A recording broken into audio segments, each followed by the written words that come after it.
Anne of Green Gables. Chapter 33. The Hotel Concert. "Put on your white organdy, by all means, Anne," advised Diana decidedly. They were together in the east gable chamber. Outside it was only twilight, a lovely yellowish-green twilight with a clear blue cloudless sky. A big round moon, slowly deepening from her pallid luster into burnished silver, hung over the haunted wood. The air was full of sweet summer sounds, sleepy birds twittering, freakish breezes, faraway voices and laughter. But in Anne's room the blind was drawn and the lamp lighted, for an important toilet was being made. The east gable was a very different place from what it had been on that night 4 years before, when Anne had felt its bareness penetrate to the marrow of her spirit with its inhospitable chill. Changes had crept in, Marilla conniving at them resignedly, until it was as sweet and dainty a nest as a young girl could desire. The velvet carpet with the pink roses and the pink silk curtains of Anne's early visions had certainly never materialized, but her dreams had kept pace with her growth, and it is not probable she lamented them. The floor was covered with a pretty matting, and the curtains that softened the high window and fluttered in the vagrant breezes were of pale green art muslin. The walls, hung not with gold and silver brocade tapestry, but with a dainty apple blossom paper, were adorned with a few good pictures given Anne by Mrs. Allen. Miss Stacy's photograph occupied the place of honor, and Anne made a sentimental point of keeping fresh flowers on the bracket under it. Tonight a spike of white lilies faintly perfumed the room like the dream of a fragrance. There was no mahogany furniture, but there was a white-painted bookcase filled with books, a cushioned wicker rocker, a toilet table befrilled with white muslin, a quaint, gilt-framed mirror with chubby pink cupids and purple grapes painted over its arched top that used to hang in the spare room, and a low, white bed. Anne was dressing for a concert at the White Sands Hotel. The guests had got it up in aid of the Charlottetown Hospital and had hunted out all the available amateur talent in the surrounding districts to help it along. Bertha Sampson and Pearl Clay of the White Sands Baptist Choir had been asked to sing a duet. Milton Clark of Newbridge was to give a violin solo. Winnie Adela Blair of Carmody was to sing a Scotch ballad, and Laura Spencer of Spencervale and Anne Shirley of Avonlea were to recite. As Anne would have said at one time, it was an epoch in her life, and she was deliciously athrill with the excitement of it. Matthew was in the seventh heaven of gratified pride over the honor conferred on his Anne, and Marilla was not far behind, although she would have died rather than admit it, and she said she didn't think it was very proper for a lot of young folks to be gadding over to the hotel without any responsible person with them. Anne and Diana were to drive over with Jane Andrews and her brother Billy in their double-seated buggy, and several other Avonlea girls and boys were going too. There was a party of visitors expected from out of town, and after the concert a supper was to be given to the performers. "Do you really think the organdy will be best?" queried Anne anxiously. "I don't think it's as pretty as my blue-flowered muslin, and it certainly isn't so fashionable." "But it suits you ever so much better," said Diana. "It's so soft and frilly and clinging. The muslin is stiff and makes you look too dressed up, but the organdy seems as if it grew on you." Anne sighed and yielded. Diana was beginning to have a reputation for notable taste in dressing, and her advice on such subjects was much sought after. She was looking very pretty herself on this particular night in a dress of the lovely wild rose pink, from which Anne was forever debarred, but she was not to take any part in the concert, so her appearance was of minor importance. All her pains were bestowed upon Anne, who, she vowed, must, for the credit of Avonlea, be dressed and combed and adorned to the Queen's taste. "Pull out that frill a little more. So, here, let me tie your sash. Now for your slippers. I'm going to braid your hair in 2 thick braids and tie them halfway up with big white bows. No, don't pull out a single curl over your forehead. Just have the soft part. There is no way you do your hair suits you so well, Anne, and Mrs. Allen says you look like a Madonna when you part it so. I shall fasten this little white house rose just behind your ear. There was just one on my bush, and I saved it for you." "Shall I put my pearl beads on?" asked Anne. "Matthew brought me a string from town last week, and I know he'd like to see them on me."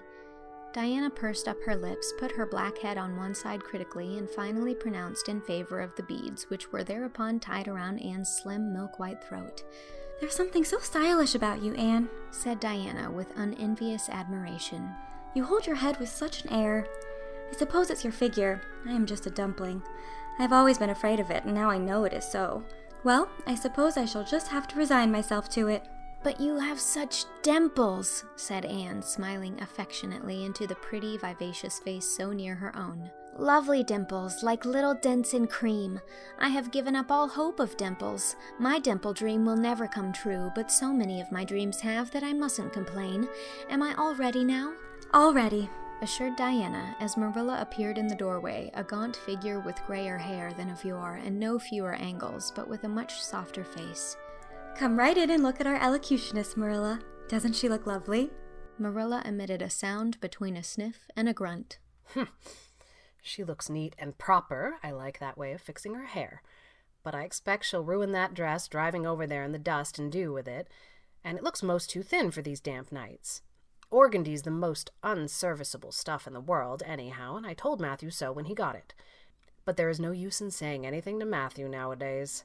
Time was when he would take my advice, but now he just buys things for Anne regardless, and the clerks at Carmody know they can palm anything off on him. Just let them tell him a thing is pretty and fashionable, and Matthew plunks his money down for it.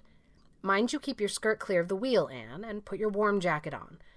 Then Marilla stalked downstairs, thinking proudly how sweet Anne looked, with that one moonbeam from the forehead to the crown, and regretting that she could not go to the concert herself to hear her girl recite. I wonder if it is too damp for my dress, said Anne anxiously. Not a bit of it, said Diana, pulling up the window blind. It's a perfect night and there won't be any dew. Look at the moonlight. I'm so glad my window looks east into the sun rising, said Anne, going over to Diana. It's so splendid to see the morning coming up over those long hills and glowing through those sharp fir tops. It's new every morning, and I feel as if I washed my very soul in that bath of earliest sunshine. Oh, Diana, I love this little room so dearly. I don't know how I'll get along without it when I go to town next month. Don't speak of your going away tonight, begged Diana. I don't want to think of it. It makes me so miserable, and I do want to have a good time this evening. What are you going to recite, Anne? And are you nervous? Not a bit. I've recited so often in public I don't mind at all now. I've decided to give the Maiden's Vow. It's so pathetic. Laura Spencer is going to give a comic recitation, but I'd rather make people cry than laugh. What will you recite if they encore you? They won't dream of encoring me, scoffed Anne, who was not without her own secret hopes that they would, and already envisioned herself telling Matthew all about it at the next morning's breakfast table. There are Billy and Jane now. I hear the wheels. Come on. Billy Andrews insisted that Anne should ride on the front seat with him, so she unwillingly climbed up. She would have much preferred to sit back with the girls, where she could have laughed and chattered to her heart's content. There was not much of either laughter or chatter in Billy. He was a big, fat, stolid youth of 20, with a round, expressionless face and a painful lack of conversational gifts. But he admired Anne immensely, and was puffed up with pride over the prospect of driving to White Sands with that slim, upright figure beside him. Anne, by dint of talking over her shoulder to the girls and occasionally passing a sop of civility to Billy, who grinned and chuckled and never could think of any reply until it was too late, contrived to enjoy the drive in spite of all. It was a night for enjoyment. The road was full of buggies, all bound for the hotel, and laughter, silver clear, echoed and re-echoed along it. When they reached the hotel, it was a blaze of light from top to bottom. They were met by the ladies of the concert committee, one of whom took Anne off to the performers' dressing room, which was filled with the members of a Charlottetown symphony club, among whom Anne felt suddenly shy and frightened and countrified. Her dress, which in the east gable had seemed so dainty and pretty, now seemed simple and plain, too simple and plain, she thought, among all the silks and laces that glistened and rustled around her. What were her pearl beads compared to the diamonds of the big, handsome lady near her, and how poor her one wee white rose must look beside all the hothouse flowers the others wore. Anne laid her hat and jacket away and shrank miserably into a corner. She wished herself back in the white room at Green Gables. It was still worse on the platform of the big concert hall of the hotel where she presently found herself. The electric lights dazzled her eyes, the perfume and hum bewildered her. She wished she were sitting down in the audience with Diana and Jane, who seemed to be having a splendid time away at the back. She was wedged in between a stout lady in pink silk and a tall, scornful-looking girl in a white lace dress. The stout lady occasionally turned her head squarely around and surveyed Anne through her eyeglasses until Anne, acutely sensitive of being so scrutinized, felt that she must scream aloud, and the white-lace girl kept talking audibly to her next neighbor about the country bumpkins and rustic belles in the audience, languidly anticipating such fun from the displays of local talent on the program. Anne believed that she would hate that white-lace girl to the end of her life. Unfortunately for Anne, a professional elocutionist was staying at the hotel and had consented to recite. She was a lithe, dark-eyed woman in a wonderful gown of shimmering gray stuff like woven moonbeams, with gems on her neck and in her dark hair. She had a marvelously flexible voice and wonderful power of expression. The audience went wild over her selection. Anne, forgetting all about herself and her troubles for the time, listened with rapt and shining eyes. But when the recitation ended, she suddenly put her hands over her face. She could never get up and recite after that. Never. Had she ever thought she could recite? Oh, if she were only back at Green Gables! At this unpropitious moment her name was called. Somehow Anne, who did not notice the rather guilty little start of surprise the white-lace girl gave, and would not have understood the subtle compliment implied therein if she had, got on her feet and moved dizzily out to the front. She was so pale that Diana and Jane down in the audience clasped each other's hands in nervous sympathy. Anne was the victim of an overwhelming attack of stage fright. Often as she had recited in public, she had never before faced such an audience as this, and the sight of it paralyzed her energies completely. Everything was so strange, so brilliant, so bewildering. The rows of ladies in evening dress, the critical faces, the whole atmosphere of wealth and culture about her. Very different this from the plain benches at the debating club, filled with the homely, sympathetic faces of friends and neighbors. These people, she thought, would be merciless critics. Perhaps, like the white-lace girl, they anticipated amusement from her rustic efforts. She felt hopelessly, helplessly ashamed and miserable. Her knees trembled, her heart fluttered, a horrible faintness came over her. Not a word could she utter, and the next moment she would have fled from the platform despite the humiliation which she felt must ever after be her portion if she did so. But suddenly, as her dilated, frightened eyes gazed out over the audience, she saw Gilbert Blythe away at the back of the room, bending forward with a smile on his face, a smile which seemed to Anne at once triumphant and taunting. In reality, it was nothing of the kind. Gilbert was merely smiling with appreciation of the whole affair in general and of the effect produced by Anne's slender white form and spiritual face against a background of palms in particular. Josie Pye, whom he had driven over, sat beside him, and her face certainly was both triumphant and taunting. But Anne did not see Josie, and would not have cared if she did. She drew a long breath and flung her head up proudly, courage and determination tingling over her like an electric shock. She would not fail before Gilbert Blythe. He should never be able to laugh at her. Never, never! Her fright and nervousness vanished, and she began her recitation, her clear, sweet voice reaching to the farthest corner of the room without a tremor or a break. Self-possession was fully restored to her, and in the reaction from that horrible moment of powerlessness she recited as she had never done before. When she finished, there were bursts of honest applause. Anne, stepping back to her seat, blushing with shyness and delight, found her hand vigorously clapped and shaken by the stout lady in pink silk. My dear, you did splendidly, she puffed. I've been crying like a baby, actually. I have. Oh, they're encoring you. They're bound to have you back. Oh, I can't go, said Anne confusedly. But yet, I must, or Matthew will be disappointed. He said they would encore me. Then don't disappoint Matthew, said the pink lady, laughing. Smiling, blushed, limpid-eyed Anne tripped back and gave a quaint, funny little selection that captivated her audience still further. The rest of the evening was quite a little triumph for her. When the concert was over, the stout pink lady, who was the wife of an American millionaire, took her under her wing and introduced her to everybody, and everybody was very nice to her. The professional elocutionist, Mrs. Evans, came and chatted with her, telling her that she had a charming voice and interpreted her selections beautifully. Even the white-lace girl paid her a languid little compliment. They had supper in the big, beautifully decorated dining room. Diana and Jane were invited to partake of this also, since they had come with Anne, but Billy was nowhere to be found, having decamped in mortal fear of some such invitation. He was in waiting for them with the team, however, when it was all over, and the three girls came merrily out into the calm, white moonshine radiance. Anne breathed deeply and looked into the clear sky beyond the dark boughs of the firs. Oh, it was good to be out again in the purity and silence of the night. How great and still and wonderful everything was, with the murmur of the sea sounding through it and the darkling cliffs beyond like grim giants guarding the enchanted coasts. Hasn't it been a perfectly splendid time? Oh, sighed Jane as they drove away. I just wish I was a rich American and could spend my summer at a hotel and wear jewels and low-neck dresses and have ice cream and chicken salad every blessed day. I'm sure it would be ever so much more fun than teaching school. Anne, your recitation was simply great, although I thought at first you were never going to begin. I think it was better than Mrs. Evans. Oh no, don't say things like that, Jane, said Anne quickly, because it sounds silly.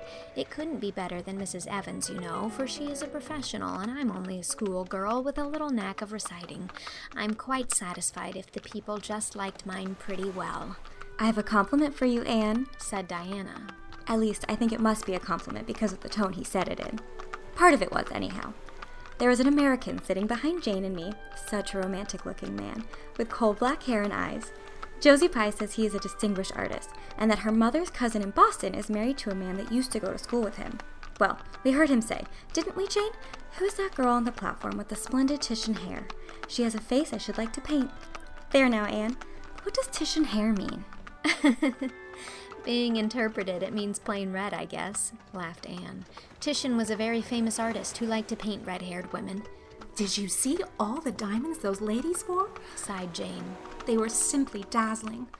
Wouldn't you just love to be rich, girls? We are rich, said Anne stanchly. Why, we have 16 years to our credit, and we're happy as queens, and we've all got imaginations, more or less. Look at that sea, girls, all silver and shadow and vision of things not seen. We couldn't enjoy its loveliness any more if we had millions of dollars and ropes of diamonds. You wouldn't change into any of those women if you could. Would you want to be that white lace girl and wear a sour look all your life as if you'd been born turning up your nose at the world? Or the pink lady, kinda nice as she is, so stout and short that you'd really no figure at all? Or even Mrs. Evans with that sad, sad look in her eyes? She must have been dreadfully unhappy sometime to have such a look. You know you wouldn't, Jane Andrews. I don't know, exactly, said Jane, unconvinced. I think diamonds would comfort a person for a good deal. Well, I don't want to be anyone but myself, even if I go uncomforted by diamonds all my life, declared Anne. I'm quite content to be Anne of Green Gables with my string of pearl beads. I know Matthew gave me as much love with them as ever went with Madame the Pink Lady's jewels.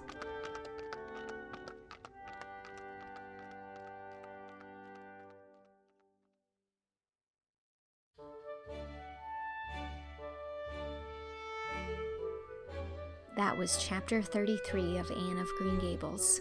Diana Barry was read by Sarah Grace Hart. Jane Andrews was read by Jessica Jade Andres. Marilla Cuthbert was read by Whitney Avalon. The Pink Lady was read by Natalie Storrs. And Anne Shirley was read by me, Mary Kate Wiles. It is also recorded and edited by me and executive produced by Shao. This chapter was made possible by my patron Hugan Ingeson. Thank you, Hugan.